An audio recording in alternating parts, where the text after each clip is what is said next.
Hey everyone, welcome back to another episode of No Holds Barred. Rob Wong, joined alongside by Postmedia wrestling writer Jan Murphy and WWE Superstar Nattie Neidhart, whose bi-weekly columns you can find exclusively at the Toronto Sun. Nattie's latest about Tiffany Stratton's WrestleMania journey. Stratton, of course, will be competing alongside Toronto's own Trish Stratus at Elimination Chamber this Saturday at Rogers Centre.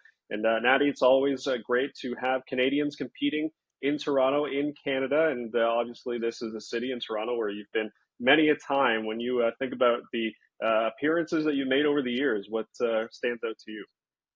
I mean, my favorite match that I've ever had in Toronto, but one of my favorite matches of my career has to be the match that I had against Becky Lynch in 2019 at SummerSlam. That match was so special to me for so many different reasons. Becky was on a roll. She was in the height of when she was the man, and it was a big time for her in her career. And I remember when I was told that I was going to wrestle Becky in Toronto for SummerSlam, for the women's championship, and I was so excited because I knew that, along with myself, Becky would help take whatever we were given and make it as magical as she could. Because when Becky's in a rivalry or a feud with another girl, she always goes the extra mile to not only build herself up, but Becky really goes the extra mile to build up her opponent.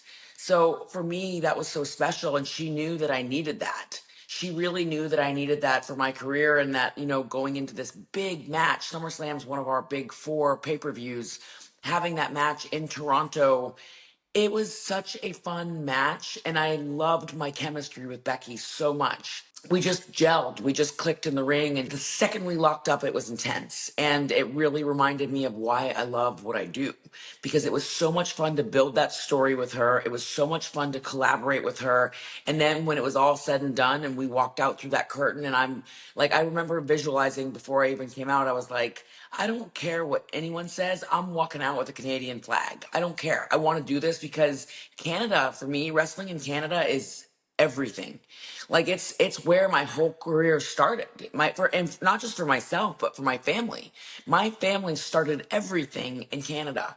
The Hart family is very synonymous with Canada. And so being back in Canada, wrestling in Canada is so special. And so I was like, I really want to walk out with the Canadian flag, and I have the most perfect opponent in Becky Lynch. And we had this magical, amazing match where it was like a battle of Becky's submission and my submission, and Brett was backstage, having Bret Hart backstage, and he was like cheering both of us on, and I just loved every minute of it, and I'll never forget how magical it was. But it always reminds me of why wrestling in Canada is so important. Yeah, really phenomenal. Nattie, there was a time when there was the undisputed Canadian wrestling epicenter was Calgary, Alberta, but around the 2000 or so, we started to see Edge and Christian and Trish Stratus and a bunch of GTA folks come out of the woodwork and become all these fantastic, legendary wrestlers. Toronto, I believe, in a lot of ways, has overtaken Calgary in the last number of years to kind of become the epicenter of WWE. They do these big shows there. 2 WrestleManias have been there. This is the second time they've been there with the PLE in the last 7 months, 8 months. What's it like to come to Toronto for you specifically? Toronto it's a beautiful city, and for me, there have been so many incredible wrestlers that have come out of not just Canada, but Toronto in particular. When I look at somebody like Edge, he's a close personal friend of mine, and so that was always his home. He's one of the greatest to ever do it. And so when I think of the greats, I think of my friends, and I think of Edge. Of course, Trisha has come out of Toronto, and I think that she is obviously a huge pioneer for women in wrestling. And I really think that there's this sense of tradition in Toronto, very much like Madison Square Garden is sort of the mecca of wrestling for we say New York, but it's like where WWE kind of started in the United States. That was like, their headquarters are in New York. Well, right above them is Toronto. And that's kind of the mecca for WWE in Canada, per se, because that's where our biggest events have been held. And it's nothing against Calgary. Calgary is very special to me, too. Obviously, it's my hometown. But our biggest events have been held in Toronto. So it's more, I feel like it's a little bit more spectacular. And our Toronto events are more synonymous with our bigger events. But our Canadian fans are so passionate. We look at the Money in the Bank that we held in Toronto or was it last year? It was last year in Yeah. Toronto. And I just remember like when you could, I wasn't at that event wrestling. I would have loved to have been at that event wrestling, but I don't make the rules. But it's our fans are passionate in Toronto. They're loud, they're rowdy, they are on par with the fans that we love in France and the fans that we love in Germany and the international fans that we love around the world. Having fans like the fans that we have in France and Germany and Japan and Australia and Toronto, it's almost like they want to try to all one up each other. You feel that energy in Toronto where they're one of our loudest fan bases in the world. That's why WWE keeps going back to places like Toronto. I'd be fantasy booking you with Brett against Trish with Ron Hutchison. That would have been my fantasy. I know Brett would have definitely been locking somebody in a sharpshooter. That's for sure. Yeah, I like that one. Of course, you guys talk about the rich history of wrestling in Toronto or WWE coming to Toronto, but Jan, it's been 23 years almost since WWE came to Rogers Center, or previously known as Skydome specifically, but we finally see that for Chamber here. I know you and I were part of the media availability with Sami Zayn on Monday, and he was talking about this match potentially stealing the show, and I know you've mentioned it as well. You feel like Kevin Owens, Sami Zayn has the chance to really be the headliner for this event, despite the fact that it's not an Elimination Chamber match. I do. I think, and Sami summed it up, every iteration of Kevin Owens and Sami Zayn, whether they're teaming together or squaring off, has offered something a little different, and I think this one is as well. Kevin seems to be more off the rails than we've ever seen him. Right. And I really like that. I like that version of Kevin. And Kevin's coming off one of the best matches of his entire career against Cody Rhodes last month. So there's no reason to believe that this won't be a show stealer for sure. Nattie, is there a match that you're looking forward to on this card? Ooh, I mean, I'm really excited to see the girls' chamber match. I think when I think like we've never seen Roxanne in a chamber. It's been a minute since we've seen Bailey in a chamber match. I feel like it's kind of like, I know Liv is kind of now becoming the queen of chamber matches. I think she's done the most of anyone, but I'm excited to see this group of women in chamber, especially the ones that have never done them before, like Roxanne, because there's always that fresh vibe of like, how is she going to react to all of the elements? I did the chamber 2 years ago in Montreal, and I'm telling you, the chamber hurts. Like the cage, like the chains. I remember Liv Morgan smashing my face into like into the chamber, like into like it's the structure of the chamber. It really hurts. I was like, we were all bruised up after that match, and so there's no way to like get around the fact that that match, it hurts and it's very unpredictable. And I'm excited to see who's going to win because the stakes are high. I don't know whether WWE has announced it yet or if it's what the stipulation is, but usually the person that wins the chamber goes on to get an opportunity at the championship. Mm-hmm. So, like, to me, I'm like, okay, we know that it's going to be Charlotte versus Tiffy time, but like now I want to see who's going to face Rhea. So yeah. I don't know if those are the stipulations for the chamber match. Did they announce that? Yeah. Okay. Okay, so I just wanted to clarify because I didn't want to get anything wrong and then get attacked on social media.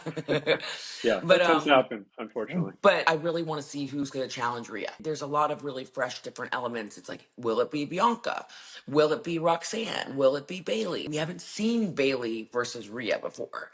We haven't seen Roxanne versus Rhea before. I know Liv has a very storied feud with Rhea, but with Dom in her back pocket, you never know what's going to happen. So there's just a lot of different elements of surprise with people that, Naomi, for example. We've never seen Naomi and Rhea in a singles match. So there's so many different people that are going into chamber that you've never seen face Rhea that literally could pair up with this potential like chance to steal the show at WrestleMania. So it's really cool. I'm excited. Yeah, so many possibilities for yes. sure. All right, just a couple minutes left here, Nattie, but you'll be making an appearance in Toronto on Friday nights or Friday evening at the Chris Van Vliet show at the Comedy Bar in Toronto on Danforth Avenue. What can people expect from your appearance there? Well, I have challenged Chris to a match at the event. Chris is so sweet. I said to him, I was not joking, but I am going to be putting him in a sharpshooter, and I'm going to do like a live sharpshooter demonstration with Chris on stage. So I'm going to break down the sharpshooter, and I hope Chris has a good chiropractor because Yeah. he's going to need it. Great Canadian boy. He's a But Torontonian. it's funny because so many people, when I've done interviews, like just throughout the years, have said, "Can you put me in a wrestling move?" Or like, it's always really like, I always say no because I like it's dangerous. But I feel like Chris has almost in a way kind of become part of the WWE family. That I'm like, you know what? It's time. It's just time. We're in Canada. We're in Chris's hometown, and there's no better place to put the sharpshooter on somebody than in Toronto. I mean, the only other better place would be Calgary. But I'm excited for the event. Like I love Chris, and TJ actually did an interview the other day talking about Chris and just having met him years ago. And so when Chris had asked me to be a guest on his show, I jumped at the chance because Chris loves wrestling and he's so supportive of wrestling across the board, not just in WWE. He's supportive of wrestlers from all over. And I love that because what breeds a great product is competition. And so when you are getting such a different, like, insight, I know it's part of the fun, but from Chris on all these different things, he asks really good questions because he's a really big fan, and I love that he loves the product. I love that he loves wrestling, and he'll ask questions that have never been asked before, and it sparks conversations that we've never had, and so I'm really really looking forward to doing that because there's so much to talk about right now within the industry with WrestleMania coming up. WWE is hotter than it's ever been. Of course, we've got Elimination Chamber. We've got all these really exciting people that are in the industry right now, not just in WWE, but even people that are coming and working with myself and TJ in our ring, and just the landscape and our family and all these fun projects that I have coming up that are like really exciting.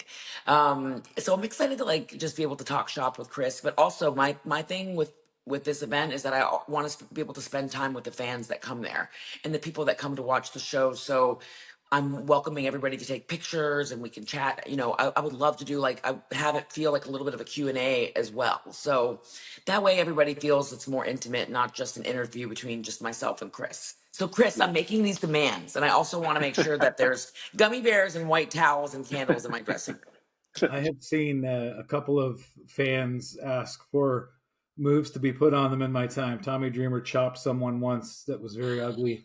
The worst I've ever seen was someone paid Ken Shamrock for an ankle lock, and I thought Kendall was going to break his ankle. Oh my True story. gosh. Yes. That True Well, Tommy story. chopping somebody, I would be like, that would hurt. And the ankle lock would hurt for sure. But the hopefully there's none of sharpshooter, that. yeah, the sharpshooter puts a lot of things in jeopardy. It's a lot of lower back. So I hope Chris is ready. Yeah, hopefully Chris has some waivers ready to be signed on Friday. Should be a phenomenal time on Friday. Should be a phenomenal weekend in Toronto. For Jan Murphy and Nattie Neidhart, I'm Rob Wong. Thanks for watching, and we'll talk to you after Elimination Chamber.